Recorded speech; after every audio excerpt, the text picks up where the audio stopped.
them go. A whisper of rain, but it doesn't show. The ground feels colder, though flames still glow. Mereka pernah hadir di antara kita, bahkan pernah menemani hari-hari galau Mimin pada saat itu. Nama-nama seperti Nexian, Cross, Mito, dan juga Advan. Inilah sejarah dan riwayat singkat Nexian, Cross, Mito, Advan di Indonesia.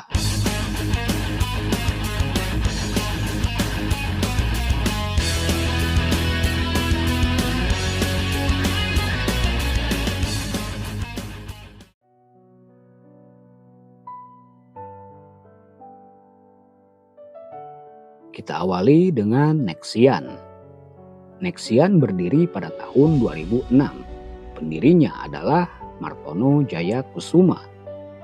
Nexian adalah merek ponsel lokal pertama yang perakitannya dilakukan di Indonesia. Target mereka adalah pasar menengah ke bawah dengan slogan teknologi murah dan juga fitur yang menarik seperti ponsel QWERTY yang meniru BlackBerry pada masa kejayaannya. Bahkan, Nexian bisa mencapai rekor muri sebagai merek lokal pertama yang memproduksi dan menjual 100.000 unit dalam kurun waktu 6 bulan. Serta menjadi mitra operator seluler besar seperti Telkomsel, Indosat, dan juga XL.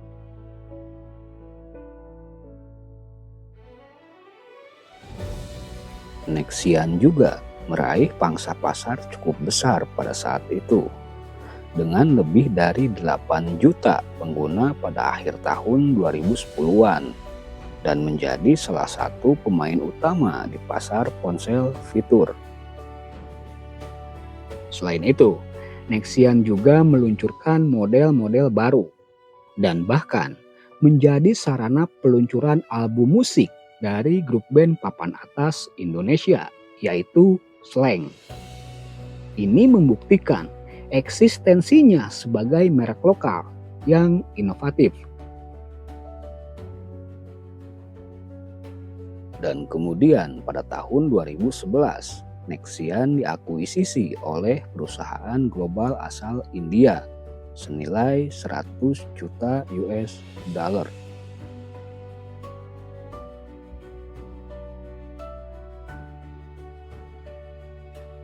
Di tahun 2011 juga, Nexian mengalami penurunan karena munculnya smartphone berbasis Android dan iOS secara masif menggantikan ponsel fitur, membuat Nexian kesulitan untuk bersaing dan akhirnya menghilang dari radar pasar utama, menjadi kenangan bagi pengguna ponsel di era tahun 2000-an.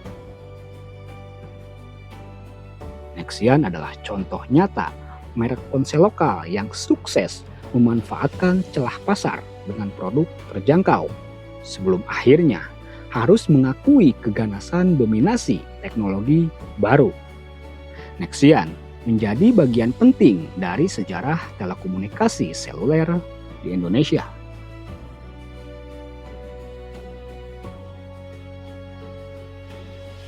Lalu ada HP Cross.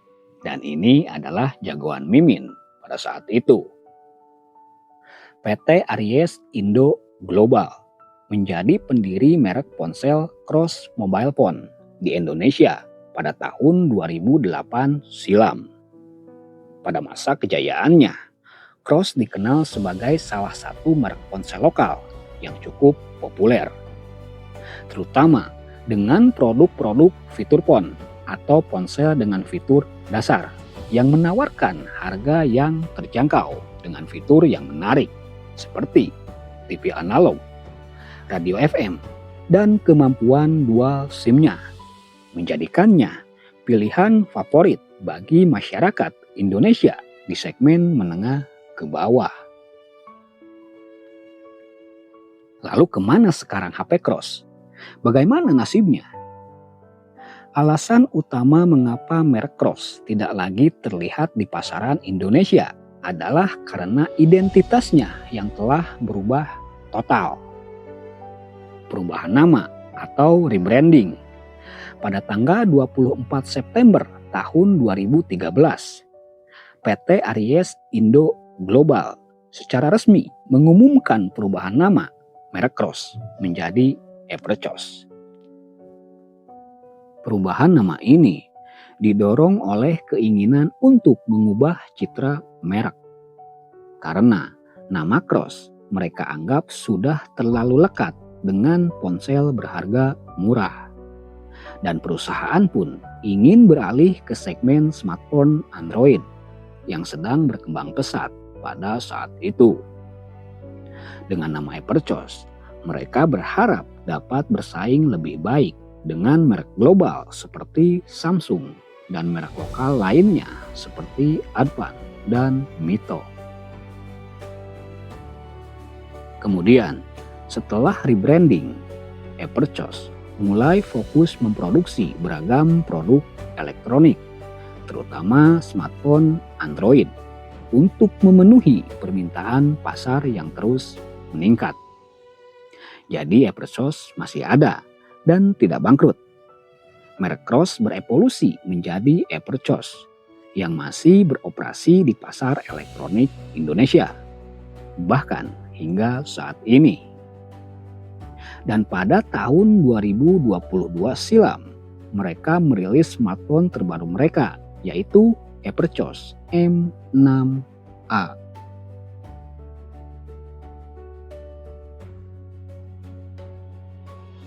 Kemudian Mito.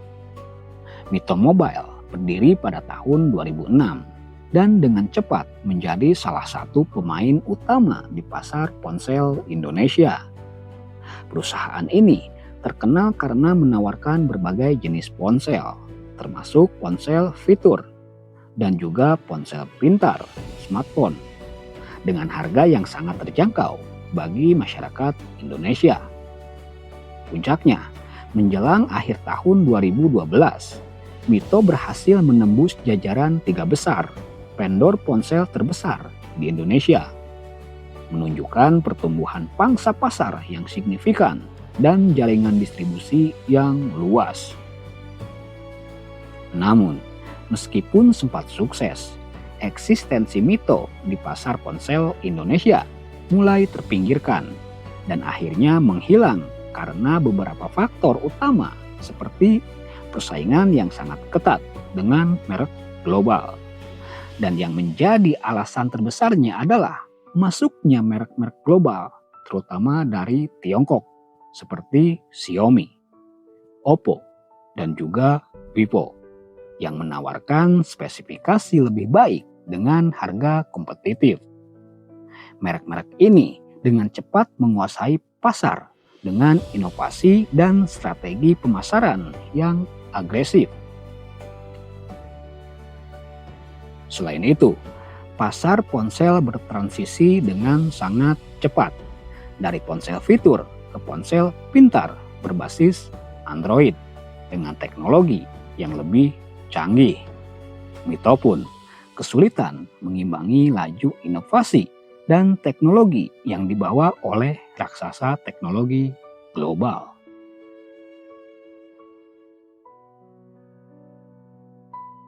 Kemudian selain itu, dengan adanya regulasi pemerintah mengenai tingkat komponen dalam negeri atau TKDN, ini yang juga menjadi tantangan bagi beberapa produsen lokal. Jangankan produsen lokal, sekelas produsen raksasa global, sebut saja Sony Xperia yang pernah kita bahas sebelumnya, mereka pun tidak mampu bertahan lama di pangsa pasar Indonesia.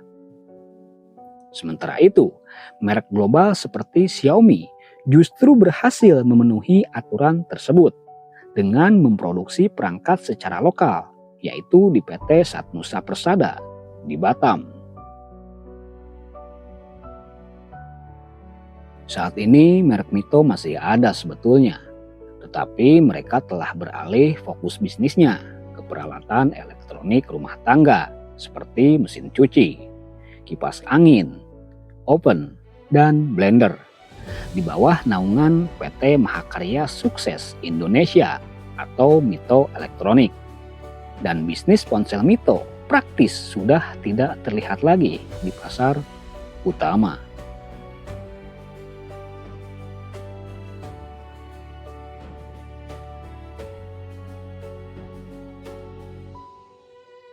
Lalu yang terakhir ada Advan yang pernah nemenin Mimin juga pada saat itu. Advan sendiri didirikan oleh Rudi Tirta di Jakarta pada tahun 1999. Advan awalnya fokus pada komputer, laptop, dan perangkat multimedia. Mereka berkolaborasi dengan perusahaan Taiwan untuk menjaga kualitas dengan harga yang terjangkau. Kemudian, pada tahun 2013 sampai tahun 2015, Advan beralih fokus ke ponsel Android dan menjadi merek lokal terlaris di Indonesia pada saat itu. Seri-seri populer pada saat itu adalah Advan S4A, Advan S5e yang pernah Mimin pakai, dan juga ada Advan S5G. Advan dikenal berani, bahkan menjadi mitra resmi smartphone FC Barcelona untuk meningkatkan citra merek. Dan mereka juga meluncurkan sistem operasi Android yang disesuaikan untuk pasar lokal, yaitu iOS, Indonesia Operating System. Lalu kenapa Advan menurun? Sama seperti nasib ponsel-ponsel yang telah disebutkan tadi. Persaingan yang sangat ketat. Masuknya merek-merek global dari Tiongkok, spesifikasi lebih tinggi, dan strategi pemasaran digital yang lebih agresif. Sementara Advan tetap fokus pada pasar budget rendah. Advan pun tidak bangkrut. Sempat beredar kabar bahwa Advan telah bangkrut. Pihak Advan telah membantah rumor kebangkrutannya pada tahun 2019 silam. Sebaliknya, mereka telah melakukan rebranding dan kembali aktif di pasar Indonesia dengan citra baru dan fokus pada produk laptop dan tablet berkualitas tinggi dengan harga kompetitif seperti seri WorkPlus dan Tab Sketsa. Mereka tetap menjadi merek kebanggaan Indonesia. Buktinya, baru-baru ini, tepatnya pada tanggal 4 Juni tahun 2025, mereka merilis smartphone gaming mereka, yaitu Advan X1. Dan sebelum-sebelumnya pun, pada tahun 2020, mereka merilis Advan G9 Pro. Dan pada tahun 2021, merilis Advan GX. Itulah tadi sejarah dan riwayat singkat dari ponsel-ponsel yang sempat jaya pada masanya. Nah, apakah kalian pernah pakai ponsel-ponsel tersebut? Tulis di kolom komentar pengalaman kalian ya. Kalau Mimin sih pernah pakai 2 di antaranya. Dan kesannya, wah banget. Terima kasih sudah menonton dan meluangkan waktunya. Jangan lupa like, komen, dan subscribe bagi yang belum. Nyalakan juga loncengnya. Sampai bertemu di pembahasan berikutnya. Les Harian pamit dan sampai jumpa. Pieces of me